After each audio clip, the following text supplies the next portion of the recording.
Hey everyone, welcome back to GMIHub Online. So good to see you and have you back.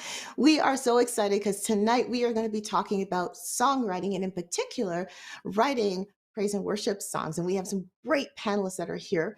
If this is your first time checking out GMIHub Online, first of all, welcome. Second of all, feel free that if you love what you're about to hear right now to click the like button, and also hit subscribe if you want to have more access to these great videos when we are bringing them back online. But do know that we have about 88 videos that feature panel discussions from various artists and various professionals talking about songwriting and music business and tech stuff. So please feel free to go ahead and check out those other videos as well.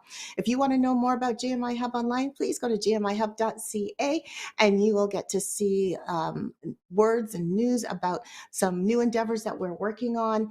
Also, you have a chance to be a part of the GMIHub community, and we look forward for you to be a part of that as well. As well, you can follow us on the social medias. We're on Facebook, Instagram, Twitter. We're on even TikTok. So we look forward to checking you out there and relating with you there.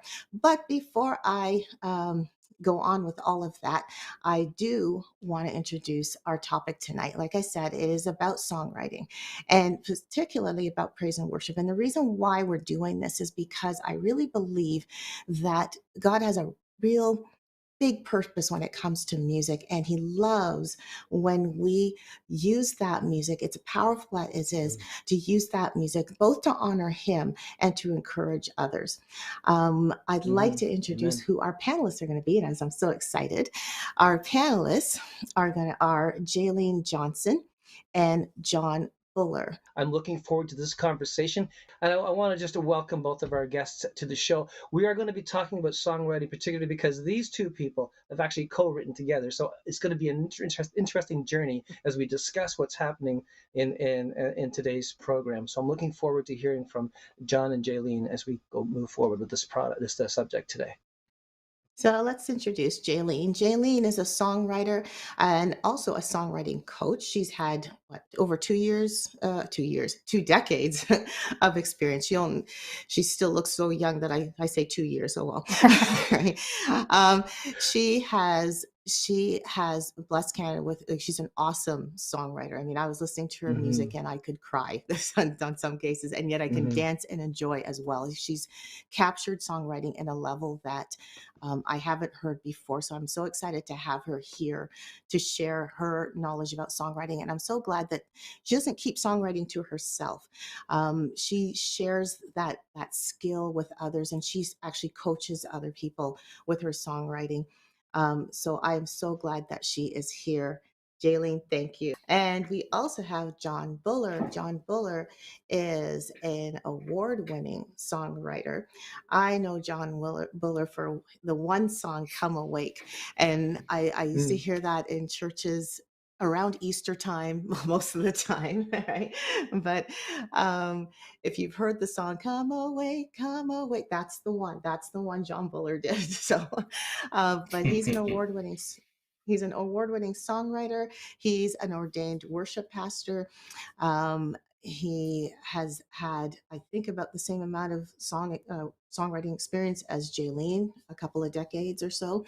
And again, awesome that he shares his music and his heart for not just for his own talent, but to help other people as well. So, Jon, I thank you so much for being here.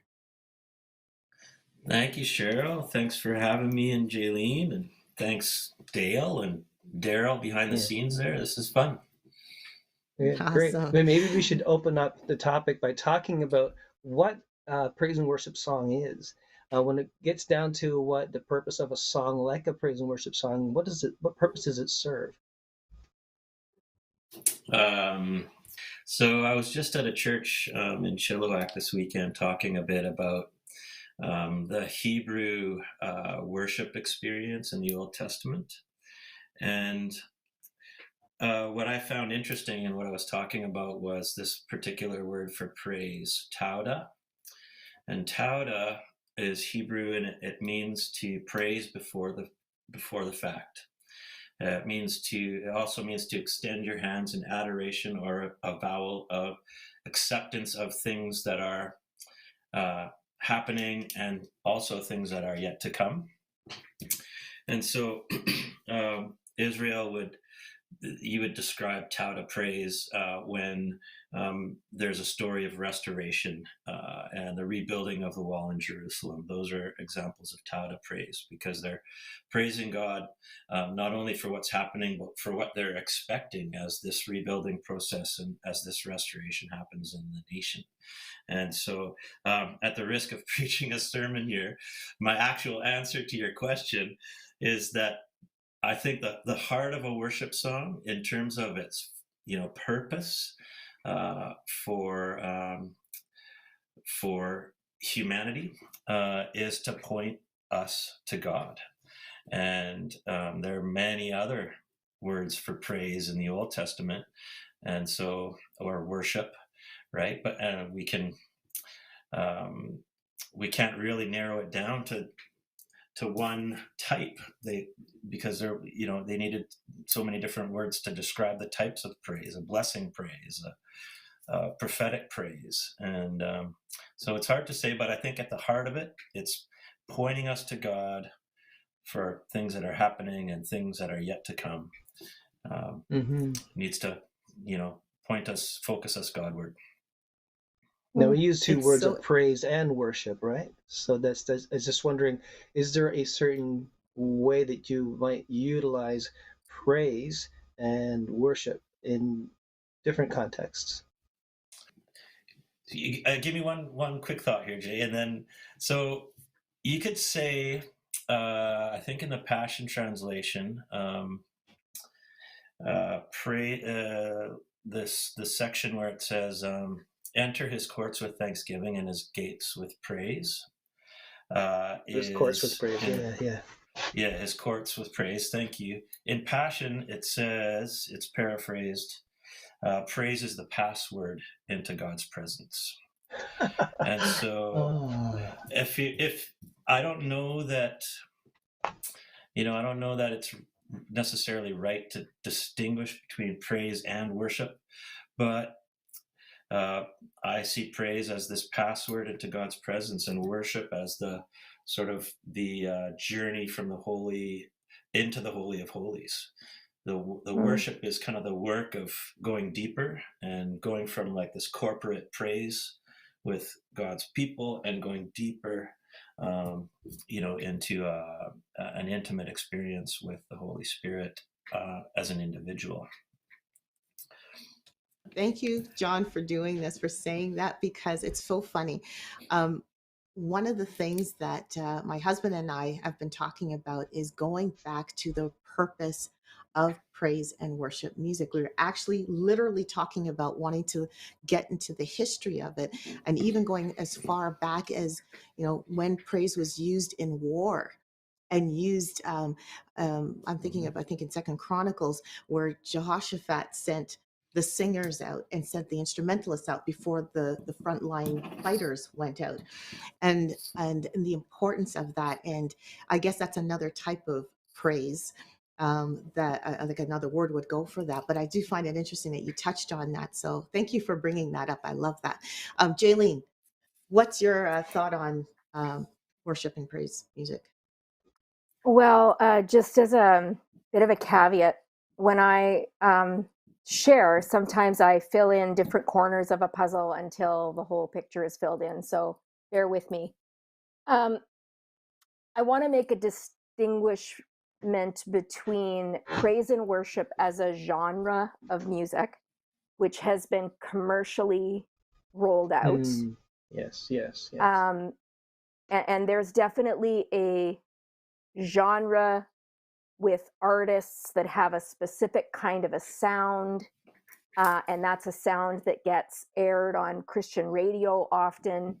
And with some of the big songs coming from some of the big churches that have what they would call a praise and worship music ministry. And I don't know why I'm doing quotes there, but that's a commercial aspect of praise and worship music. And we could go into like probably a huge rabbit trail as to the theology behind that, and the, whether or not even some of those songs are theologically accurate. But let's be honest, some of these songs end up being worldwide successes and sung in churches all over the place, and a tremendous blessing to a lot of Christians and maybe some non-Christians alike. So there is a ministry maybe through that commercial aspect of music. But I think what we're trying to get to is, what is the heart of a praise and worship song if we as songwriters are endeavoring to write in a way that connects with a congregation, or that facilitates someone's journey with God. And I love what Jon said. I think that's just wonderful. I've learned a couple things from that. I would just add that I think the word worship, I think expansively about it, in that in the Bible it says that God's opinion, God's definition of true worship or true religion is to do justly, love mercy, and walk humbly with God. And sometimes it seems to me that our idea around praise and worship music is to create an emotional experience, or maybe spiritual, or we're feeling the emotion of it. But I wonder if there isn't a place for music that challenges us, or that teaches us, or that calls us into justice, which is very much at the heart of God, and into humility, and into unity in how we relate with one another. So perhaps that opens up like this whole other sphere of what we could write about for our congregations to sing. Absolutely. Beautiful. Yeah, that makes sense. Yeah. You know what, Jaylene? What's interesting with what you said, Jaylene, and I totally agree, is that a common comment that I hear is that songs from the 80s and 90s that were not accepted by churches and by, I guess, Christians at that point in time are the exact same songs that are doing exactly what you're talking about, speaking strongly about justice and salvation, and humility, and the value of praying, and kicking the devil to the curb, like all that kind of stuff, right? And a lot of that was rejected simply because of the style that it came from. It didn't come in the style that was accepted. It came in another style that people just rejected because they didn't like the drums, they didn't like the electric guitars, they didn't like the rock sound or whatever it was.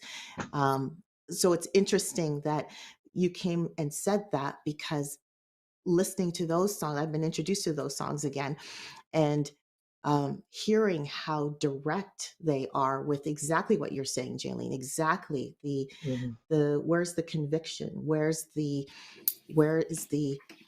call to being right with God at a level of no sitting on the fence. It's like you're either left or right, like pick a side, kind of idea.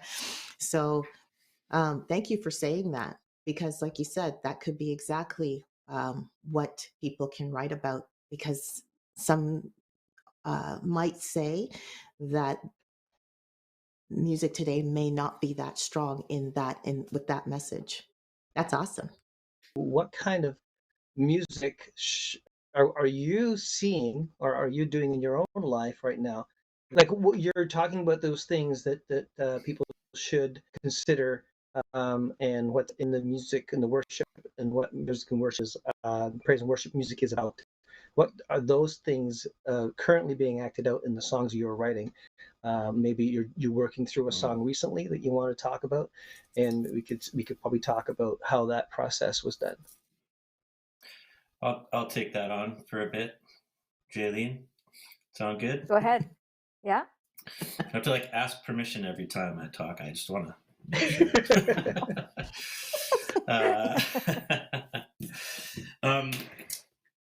Okay, so just to step back for just a second, this idea of what's praise and what's worship. What I remembered as you guys were talking about it is, and it makes sense with what Jaylene shared. To worship, the sort of the etymology of the word is to ascribe worth. So, what do we do in our lifestyles that shows that we're ascribing worth to Jesus or to the Creator or to the Holy Spirit? But there's another really popular word for praise that we're all probably familiar with if you've been around the church for a few years, and that's hallelujah. And hallelujah, halla, means to boast, to be proud of, to elevate. And Yahweh is God. So hallelujah, they mean the same thing. There's not really a distinction, but what we're trying to do is ascribe worth to this God that loves us so much, and we can do that in ways that Jaylene so powerfully shared. So I have been writing, I've released some new worship music. It's been a long time since I did that. Actually, I lead a lot of worship, but I've been writing a lot of worship until these past 2 years. Had a bit of time to reflect and having to adapt the ministry that I was doing because we were doing lots of public conferences and concerts, and that took up all my time. And when we couldn't do that anymore, we needed to figure out what we're doing. I have a ministry called Hear the Music that does these worship events and also these training equipping events. And so we shifted that. We actually launched something new called Worship Arts Canada, which is a training thing online that people can subscribe to, and there's a free section and a paid section. And so that took a lot of my time recently. But the other thing that I got to do was to write some songs. And so what I would like to show you guys, if I can, is called "In the Light." I don't know, Dale, how we want to do that. Like I could sing a bit of it, or maybe that's the best way. That sounds good. All right. So if we're getting into the nitty gritty of the songwriting as well, we had chatted a little bit back and forth on email about, what's a good verse and a good chorus and stuff like that. So this is the old verse. To you, oh Lord, I lift up my soul. And you, oh Lord, I put my trust.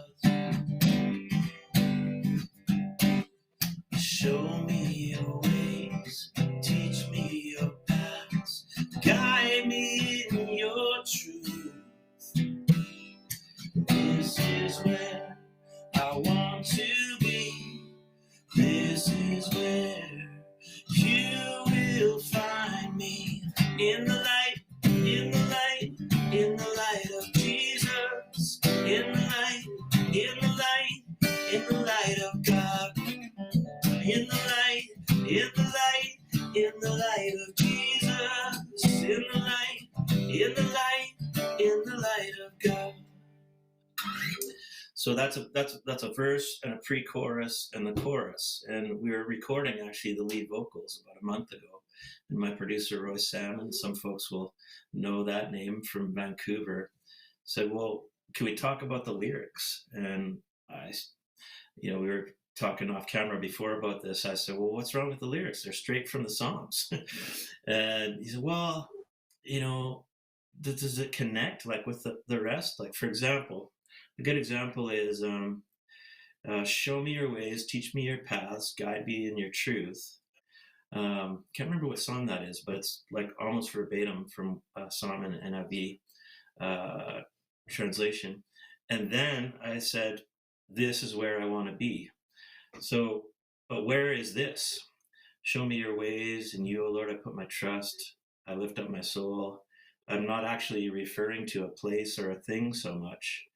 And so the verse is what we're connecting to the chorus of being in the light, right?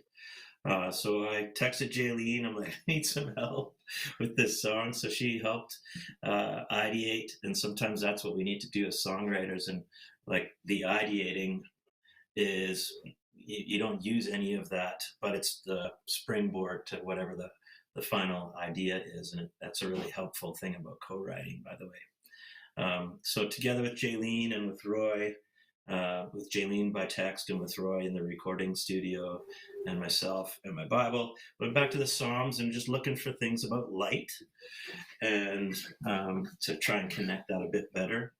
So this was the new verse. Your light that shines, darkness cannot overcome. A father's gift to everyone. The glory of God, the depth of your love is found within your Son. This is where I want to be, in the light, in the light. Right? So now the verse leads you into the chorus. We're talking about light. God is the Father of light. That's that second line. The Father's gift to everyone. The Father of lights gives good gifts to his children. The glory of God, the depth of your love is found within your Son. And this is where I want to be, in the light of Jesus. And so, you know, what's a good verse? I don't know. But it's nice if the verse kind of leads you into the chorus, and then the chorus kind of like is the message, you know, that you're trying to kind of hit on. So there's an example of what I've been working on as far as a worship song, I guess you could call that. A little trick that I've thought about, or that's come to me in the last while with songwriting, is that the chorus often comes after a transitional phrase. So if you have a bunch of lyrics and you've written a bunch of stuff down, but you can't really figure out like which is the chorus, which is the verse, the chorus comes after the but, or after the because, or after the and, or so, or therefore. You know, like if you think of Paul's letters, right? He gets to the point, therefore. So everything that comes before that would be my verses. And then my chorus is because this. And that's really helped me in developing my choruses, or figuring out, okay, well, what is the point of what I'm trying to say? Because the chorus really needs to roll out the point. But it depends on what kind of song you're writing. So I loved what Brian Dirksen said at that panel where you had him and Steve and John Chisholm, and he was talking about culture in a church and writing. So if we're thinking about praise and worship as writing for your church, what is the culture and the musical culture of your church? So I'm thinking of a song from my last album called I Won't Be Frightened Anymore. It's a little a cappella song, highly repetitive. Did it on my album as a cappella, with lots of different harmonies and voices, but it's super simple. Doesn't really have a verse or a chorus, but it's the one that kind of took off. And it's the one where now I'm getting emails from churches, or different groups are covering it on YouTube, and it landed in a couple of hymnals. So we can think about a traditional, like a song as in verse, pre-chorus, chorus, bridge, all those components. But maybe you go to a church where a simple chorus is more suited. And that certainly the church that I attended was very into that. They leaned heavily into Taizé style of worship music, which is a highly repetitive, almost chant-like prayer form of music. And yeah, so I don't know if that was relevant at all, but I just thought I'd throw that in. It's all good. I was just thinking of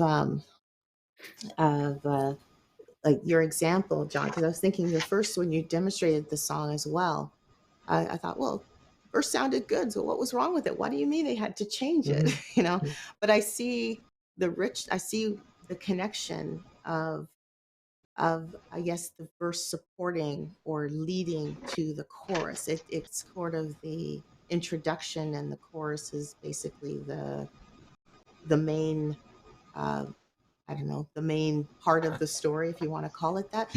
But then there's a hook as well. So can you talk a little bit about that? What's the function of a hook? And John, by the way, Actually, is a superior. Sorry, I'm just going to jump in and say John is a superior hook writer. Like he Oh, is writes it? melodically fabulous hooks that are very singable. That chorus is just so singable. I love it. I was going to say the same thing about Jaylene, and so it's just sort of like a mutual admiration here. But and I thought there's another song. I don't know if Just Be has that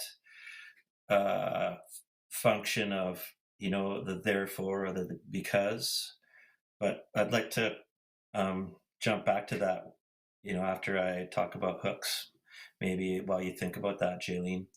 But yeah, a hook is, you know, what you would intuitively think is a hook is the thing that hooks you in a song, right? We're talking about pop songs, and we're talking more specifically about worship songs. So the hook can be anything. It can be a lyric, it can be a lick, you know, a riff, an instrumental riff. It can be just a really clever phrase. So, you know, and there might be a song where there's just clearly one hook, but most songs, you know, sometimes have more, 2 or 3, like Life is a Highway, let's say, that Tom Cochrane song. You know, one of the how does he do that?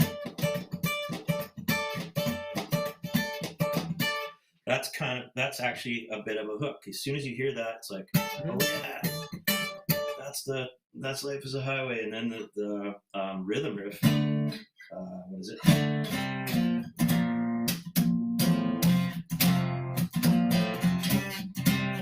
That's pretty hooky too, right?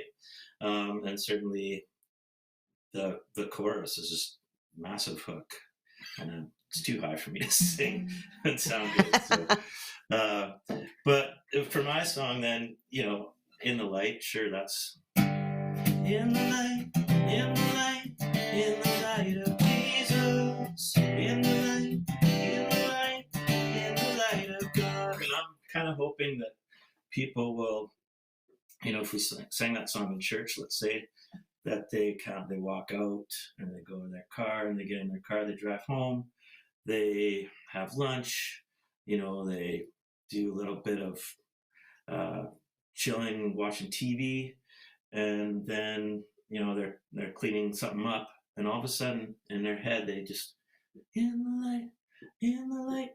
So another thing about a hook is that, like, it stays there, like, even when you don't want it to. You know, like, there's songs that's like, oh, I can't stop singing that stupid song, I can't fall asleep because that dang Jon Buller, in the light, I want to go to bed, you know.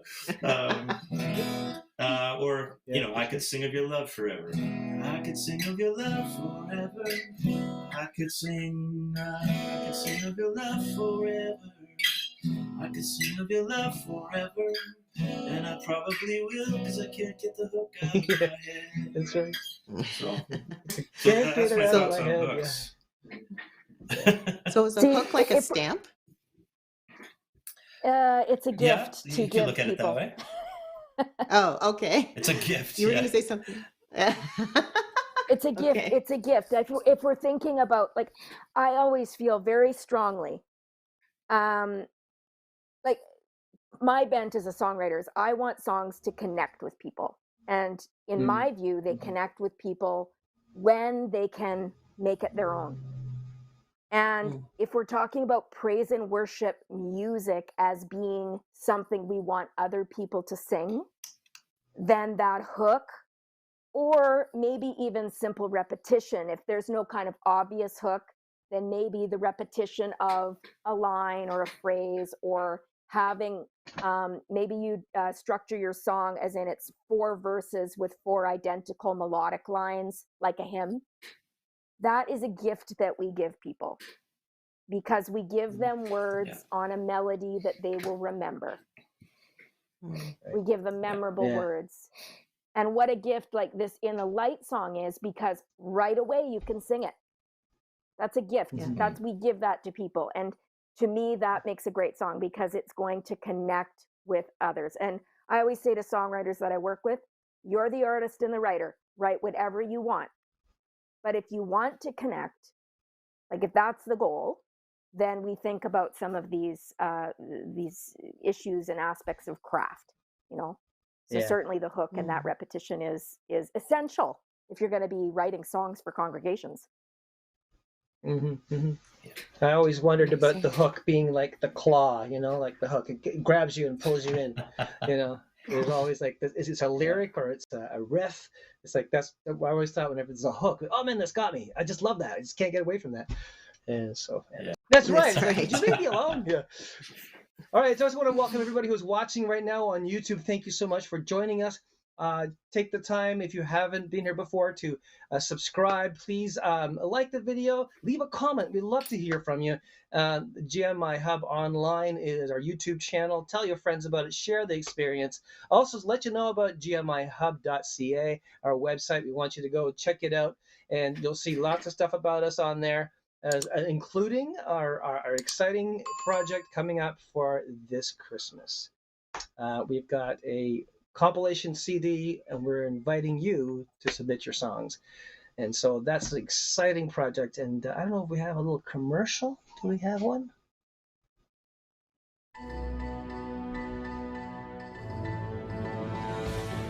Are you writing a Christmas song? Do you want it on our Christmas CD? This year, send us your song for your chance on the CD. Submission deadline July 31st, 2022.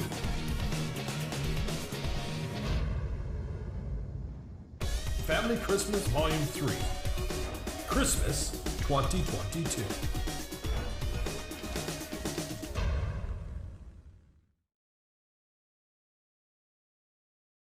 That means we want to encourage you writers to get your songs in. Deadline July 31st.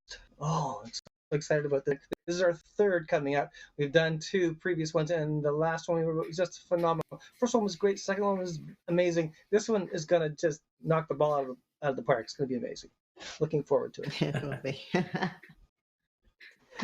Well, let's get back to this conversation. Jon, you wanted to talk about a particular song, which I was just, I was just trying to find it just now.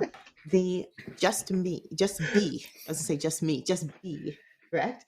I can see if we have that ready. You can hear a little bit of it, and then wanted you to share your comments on that. The bird doesn't wonder if it's heard when it starts to sing.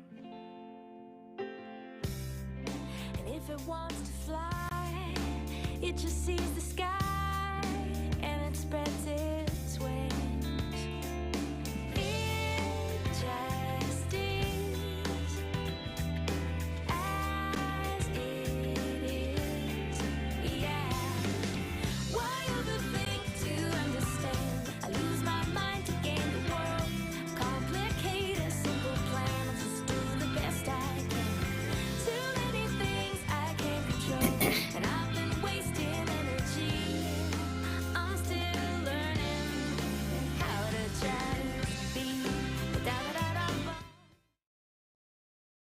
That song Yeah. was Jaylene Johnson. Yay! That's a great song, So, Jaylene. well, speaking of hooks, I mean, there's, I'm Yeah. still learning how to just be, but then just when it faded out there, da da da da da, ba da da da da da. Sometimes some of the most famous pop rock lyrics, do do do, da da da, la la la, Yeah. you know. Yeah, exactly. But no, my thinking on that song was just to hear from Jaylene, honestly, on her process for kind of setting up examples of other parts of creation, other symbols or images or things that just be, and then in the chorus is like, and that's about me. Actually, I'm still trying to just be like that. It's a really just masterful progression. Like that clean guitar. I think it was a Telecaster. I don't know. It sounded like in the background coming in. Was it a Strat or a Telecaster? Yeah. What was it? Yeah, it's really cool. It's so long ago since we recorded. It's a decade old now, but I think it's a Strat. Yeah, I thought at first it was. It's really good. Thank you. So I'd love to hear, I wouldn't Jaylene, classify your that process as there. Sure. So Sorry, yeah. It's not a song I'd classify as a praise and worship song in the way that I think about praise and worship songs, but it comes from my Christian faith. It comes rooted from this perspective, and actually, it came from a story where I had a terrible injury. I needed help. People coming to my home to help me because I was in terrible pain. My praying to God was a lot of yelling, and I really was not gracious about it. I was in so much pain, and I was mad. And in one of my praying sessions, I said to God, "What do you want me to do now? Teach?" And just like, with all due respect to teachers, and I have a teaching degree, it was just, the thought was just, I just wanted, it was devastating, the idea that I wasn't touring and on the road anymore. And God spoke back, at least impressed on me some words. And the words were this: write and sing. Who said you could stop just because it's harder? But you, my dear Jaylene, need to just do and be. Like, trust me with the results, not striving, right?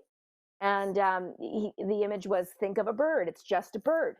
It sings its songs, builds its nest, flies around. It doesn't worry about the fact that it's not a cat. And so the word to me was that we glorify God by expressing and being the expression of creation that he's made us to be. And so I was heading down to Nashville to write, and with this, wonderful producer, David Browning. And we got talking about this story, and he started to set up a really great track.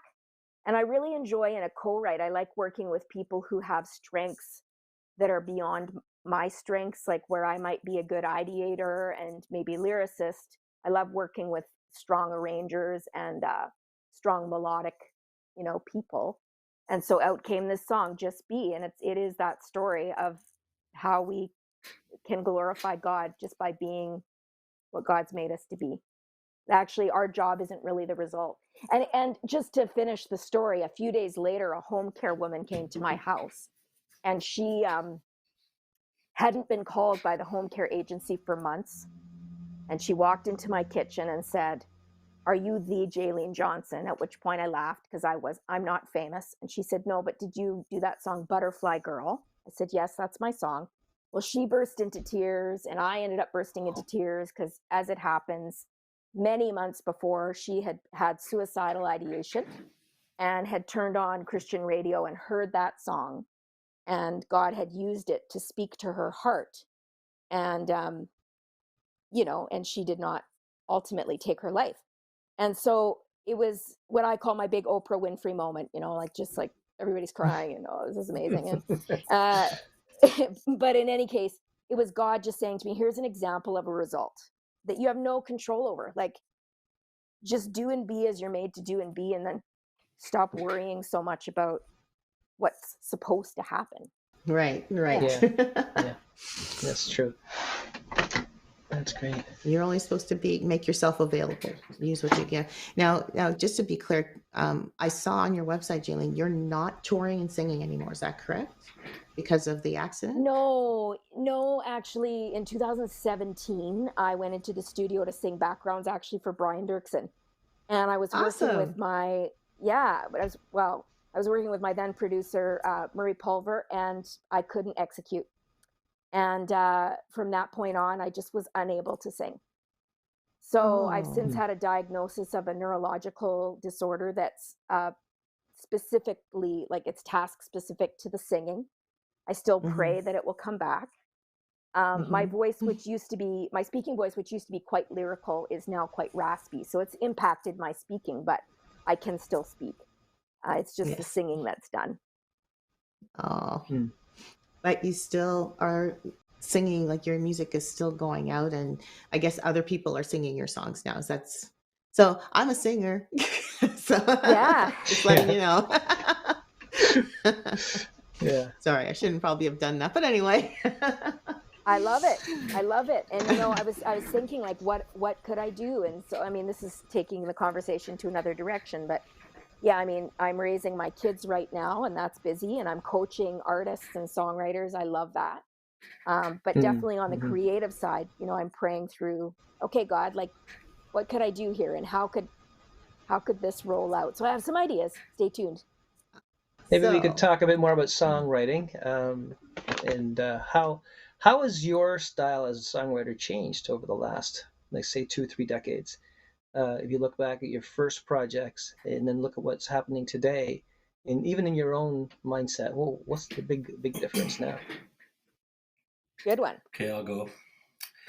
I'm a child of the 80s. What I mean is that was my era where, you're between usually, I think they say from 12 to 27 is when you listen to most of the music that you listen to, that stuff stays with you. So my teens were in the 80s. I'm still there. Yeah, it's awesome. You can tell by the hair. Anyway. Yeah. But yeah, so I mean, when I started songwriting, it was just kind of, you're writing in the style that you enjoy listening to, and that's the kind of stuff I was playing and learning to play on guitar, and I'm being a bit facetious about it, but Van Halen is still probably my all-time favorite and biggest influence in my life, just because that was the music I was listening to when I was a teenager, and it really influenced, in particular, my guitar playing, less so my songwriting or my lyric writing. But what I think has happened over the years, to answer your question, is I started to understand what Jaylene referred to earlier as the craft of songwriting. And I would play any gig, and anybody that's willing to listen to me play, I would play. I play for free. Sometimes I got paid, but most of the time I play for free when I was starting, because I just had to, that's what you got to do to get started. And my songs, I thought, were great, but honestly, they weren't very good. And that was because I was just, like, writing with no real understanding of the craft. And so over the years, and starting to understand the craft, I did an album called Broken Drum, and it was I'm actually, it's one that kind of, didn't sell a million, but I was really proud of the songs on it, because I spent a ton of time on the lyrics, and just like, how can I do that, connect with people and tell a story, and not just, like they say, a good song is never finished, it's just abandoned. At some point you just give up, and it has to be done. And so I I was abandoning my songs way too soon. I wasn't like really drilling down on them, trying to think intentionally about the story or how could I say this in a more creative or fresh way. And so, in the context of praise and worship music, I think I'd like to remind worship writers that that's a big part of your job. How can you say the things that we've been saying in Christendom for thousands of years, literally, and still have it be fresh and interesting and creative and meaningful and pointing to Jesus and emoting? And so, and that's, Cheryl, one of the reasons why, yeah, like a literal, like taking the Psalms and writing a melody to the words there, that what was wrong with that? Well, there's nothing wrong with that, but it was not a fresh, new kind of. It wasn't particularly inspired. I needed some words to stick in there, so I stuck those ones in, and they worked. I'm like, okay, good enough, right? But so I like to think that hopefully my lyric writing, and the understanding of songwriting as a craft has been what's changed over the years since my humble beginnings in the 80s. Yeah. How about you, Jaylene? How has songwriting changed for you in the last couple of decades, as they say? I really appreciate what Jon is saying about craft. And, I was very fortunate to have a period of time where I was working with a publisher. And through that relationship, I had the chance to write with a lot of people, a lot of artists and producers, a lot of other songwriters. And something about me going right back to my very first recordings and off songwriter is that I've always wanted to write good songs. I've always wanted to learn how. I've always wanted what I was doing to connect. And early on, I don't feel as successful with that as I was later on. But as I went on the journey and as I wrote with other people and as I really put my heart into figuring out the craft of songwriting, I would say I've become more free. And by free, I don't mean that I abandon the rules. I mean that they're so ingrained in me that there's an intuitive sense of what feels good, what I think is going to work and what won't. So instead of writing a song with an editorial perspective where I'm criticizing everything I'm writing, or instead of writing a song with the mere creative aspect where it's just like whatever and it should be whatever and it's loosey-goosey, it's like there's a marriage of those two things, and I find that I'm not even really having to think so much as an editor until afterwards, because it's all kind of coming out that way at once, if that makes sense. Yes, naturally and then- intuitive. Yeah, I get your point. Yeah. Yeah, and I mean, that will happen absolutely, with yeah. any craft that we practice when we put the hours in, whether that's guitar or baking, Yeah. baking bread, like if That's true. I would ask my grandma, what's your recipe for those buns? She would say, well, it's a little this and a little that. And I'd say, well, how long should you let them sit on the counter, the dough? She's like, well, that depends, on the temperature and the humidity in the room. But she just had this, she'd done it so many times. She just kind of knew what she was doing. And I think it's kind of similar for those of us that practice the craft of songwriting. But it takes it takes a loss of ego. It takes a letting go, an excitement and a passion to view the songs in an objective way. And I think also a heart for the purpose of those songs. That is, I believe as Christians, that is beyond just needing to cathartically express ourselves, but saying, okay, how can I cathartically express my experience, but in a way that's going to be meaningful to somebody else? I was going to say, in a way, could writing songs, even praise and worship songs, be like a musical testimony being shared for a congregation. Would that make sense? Yes? No? Absolutely, It is yeah. to me.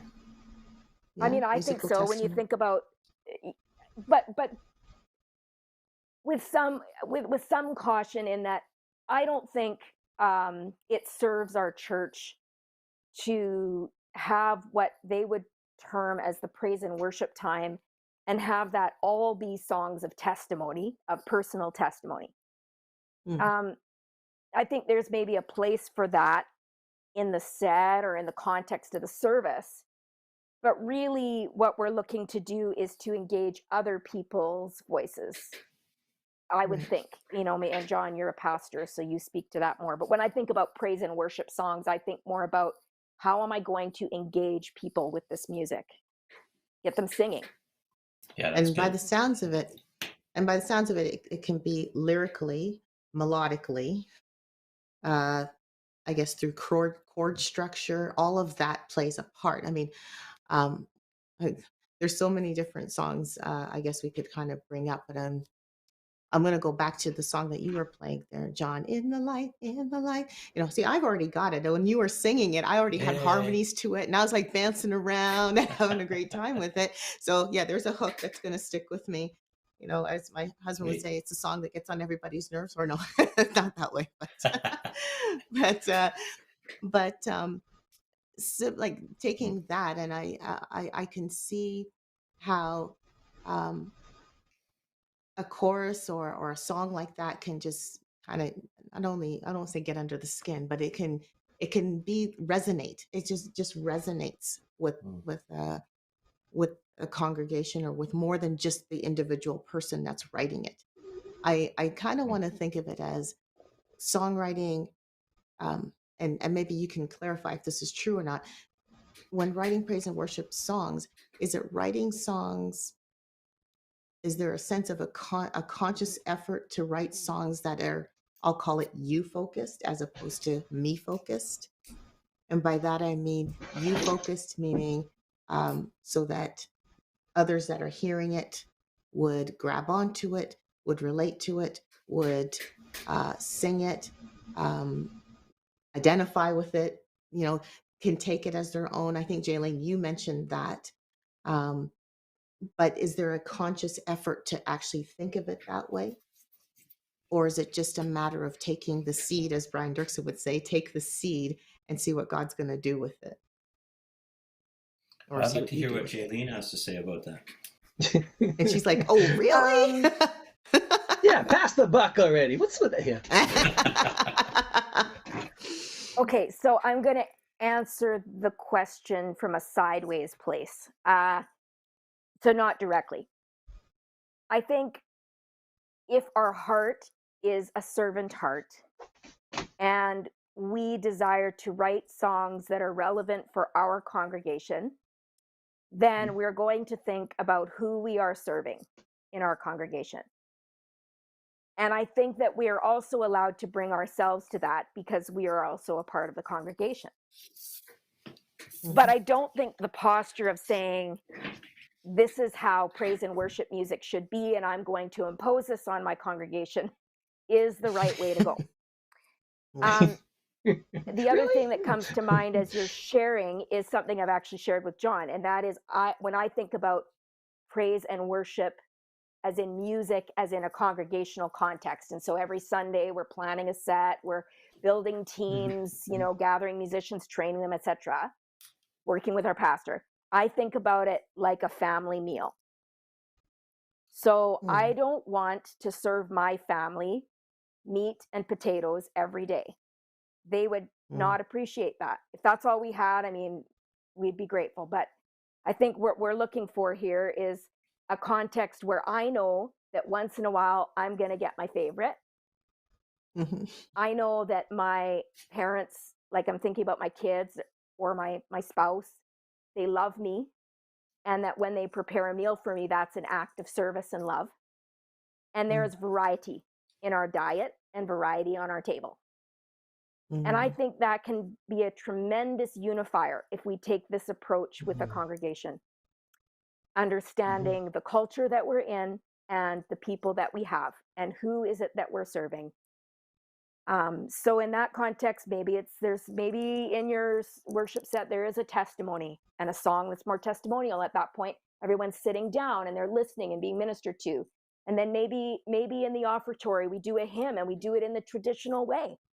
We haven't modernized it, because there are seniors in our congregation that are so blessed by that. And then maybe our worship set, by and large becomes that, what did Corey Alstead call it? Immersive. Maybe it is more of an immersive experience, where there's big production and people can just kind of get lost in the set. And, maybe there's a place for that too. And if that sounds too all over the place, I'm sorry. But I think if our heart is to serve, then we will probably have more variety than just thinking this is how a praise and worship song is, and this is how it should go, and I'm going to impose my thing, my ideology on everybody else. Yeah, I think there's wisdom in that. Thank you for sharing that. Yeah, for sure. John. See, that's why I wanted you to answer it, because I can't answer it any better than that. Well, it's true. That makes sense though, having a servant heart. And I love the analogy. Now I'm going to think of songwriting very differently when I think now of meals at the table, because I know that, especially from my husband's side of family, when there's a meal, like you said, there's a variety, and there's some things that are my favorite, and there's some things that are like, okay, well, they're there, kind of idea. But the whole family is blessed by whatever's on there, knowing that they can pick their favorites, right? Go ahead. I want to just throw in though that there are people who are artists. And I'm not saying that artist needs to become the jack of all trades kind of thing, like where they need, like John has a style that suits him. And I know if I bring John into my church, we're going to get a Jon Buller experience. But maybe in the grander context of how we're thinking about rolling out music to our congregation, maybe it's not Jon Buller every Sunday. I'm just throwing that out there. Right. Although that'd be great. But then you're probably only going to attract the Jon Bullers, the people that love Jon Buller, and you might be missing out on ministry that could be happening in a broader way in your community. Right. Yeah. Which is absolutely. a great, I love what you're saying there, Jaylene, and here's the reason why. I do think of the church as in the smaller congregation, but I also think of the church as in the body of Christ. And knowing that the body is made of several parts, which means there's also different purposes, and also, if I can really stretch this, different tastes.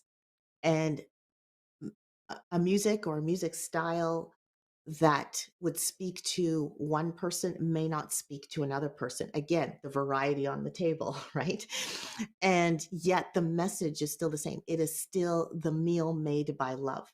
It is still the meal that communicates, take, eat, and be blessed by all this, be filled, or finish eating the food because we don't want leftovers or something like that.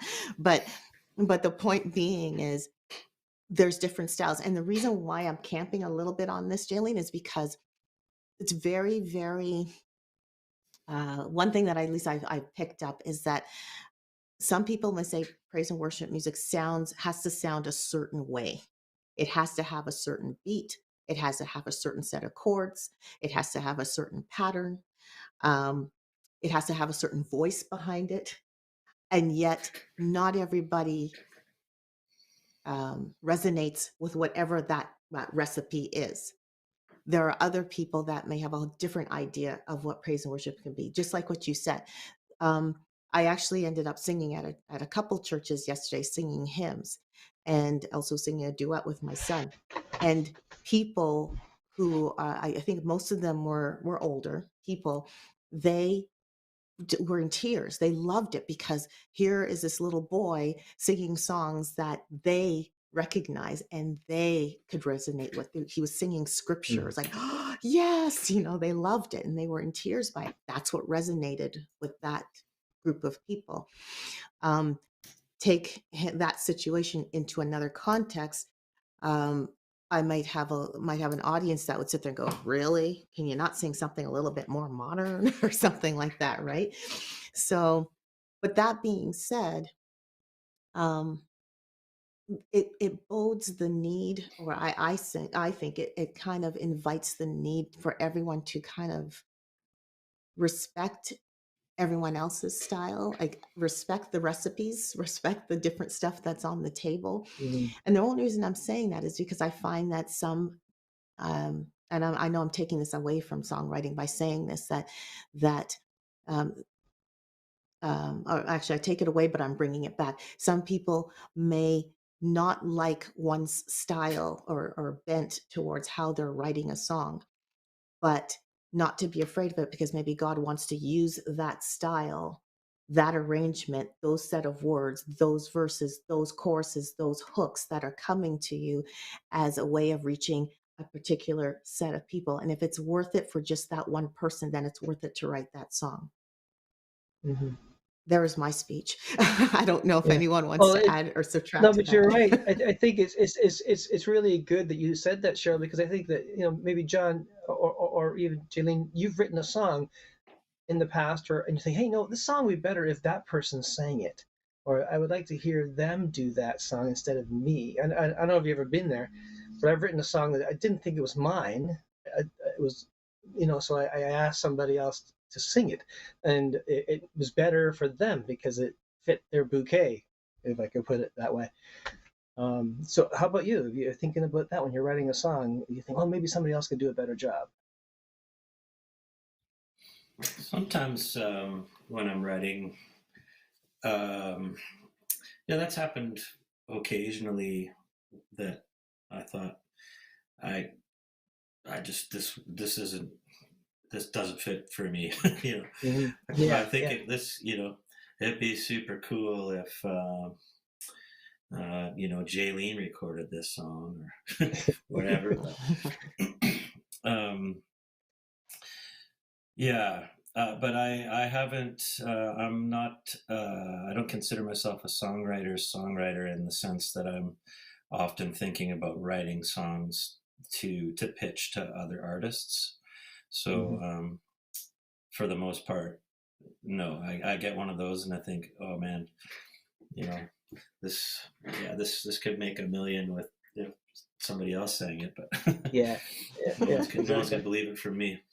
From the beginning of my songwriting journey, I had uh, Aretha Franklin's voice in my head, Whitney Houston's voice in my head, and at the time, like Celine Dion was really big. I had all these big diva singers in my head. And the reality is, I am not and never have been that singer. And so it was Hmm. problematic for me as an artist to kind of figure out my voice.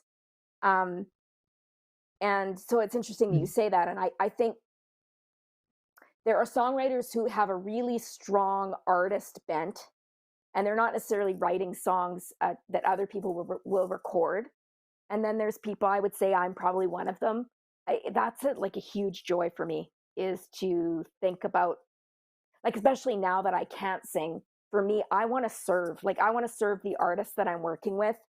So to me, the song needs to be aligned with their goals and with the voice that they have. And I love that. And I think that's probably been a part of me the whole way through. Not something I would have realized early on, but I've definitely realized, as I progressed in my songwriting journey. Yeah, Mm. and Yeah. probably somebody at home right now who sings and writes music, and they haven't found their voice. And I don't know if you understand what I Mm, mean by that, but there's, yeah. they don't know where they sit as a singer.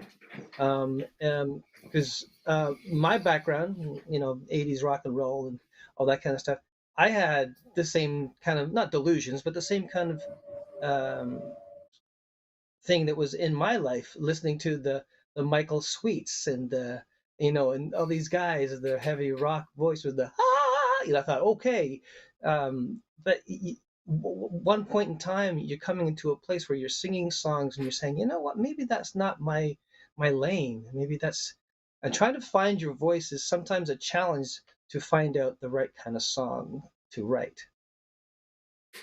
Hmm. My rule of thumb Interesting is thoughts. if I'm working with an artist, I will say, do what makes your heart sing and leave it all at the Mm. microphone. And so like one artist that I'm working with right now, she is a singer. Like, I mean, wow. And I said to her, look, you have to make sure whatever you sing is worthy of that gift. So you're going to be looking for the bigger melodies. And not to say she can never sing like some simple shoegazing whatever. But I just am encouraging her, like, sing the stuff that makes your heart roar. Does that make your heart roar? Does that melody make your heart roar? And does it suit your voice? Like, are you able to pull that off? And that makes you just, because that's what, when you get behind the microphone, you're going to want to leave it all there with that song. Mm-hmm. Mm-hmm. Yeah. The passion will come forth. Yeah, absolutely. Yeah. Songwriting in this conversation is more than just verse, chorus, hooks, and bridges. And it's really about the person behind it as well, and the message they want to send out. It's about the heart behind it.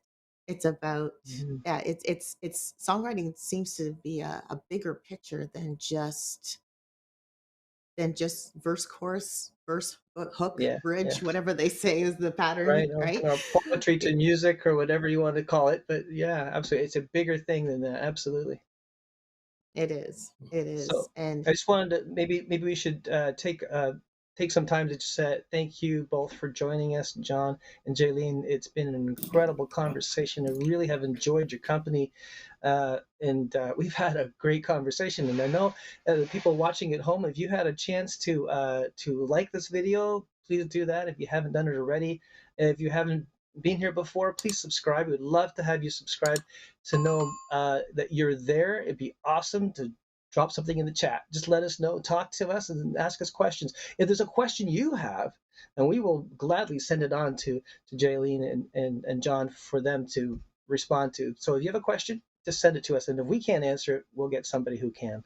It's that simple. So and don't forget about our GMIHub.ca. It's our website. You can check out about us on there and the submission application for our compilation. That's a tongue twister. I don't know. Okay, so that's there for you on the website, so you can get your song in for our Christmas compilation. We'd love to have you be a part of it. If you're a singer-songwriter, we want to encourage you and to bless you. And don't forget, we are committed to helping artists with unity, community, mentorship, and talent growth, and that's what the GMI Hub is all about. You said it all. So thank you for being here, and we'll see you next time on GMI Hub Online. Bye for now. GMI Hub is accepting new songs for their 2022 Christmas compilation. To find out how to submit your song, go to www.gmihub.ca today. GMI Hub Family Christmas Volume 3. Ho, ho, ho, ho, ho.